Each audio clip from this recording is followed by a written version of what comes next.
ومن الليل فتهجد به نافلة لك عسى أن يبعثك ربك مقاما محمودا।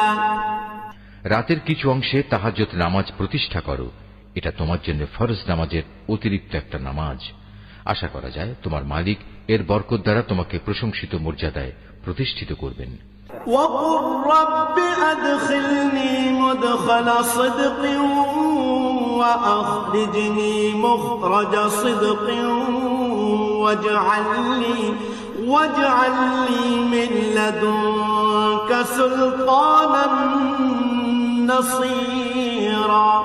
তুমি বলো, হে আমার মালিক, যেখানেই আমাকে নিয়ে যাও না কেন তুমি আমাকে সত্যের সাথে নিয়ে যাও, এবং যেখান থেকেই আমাকে বের করো না কেন সত্যের সাথেই বের করো।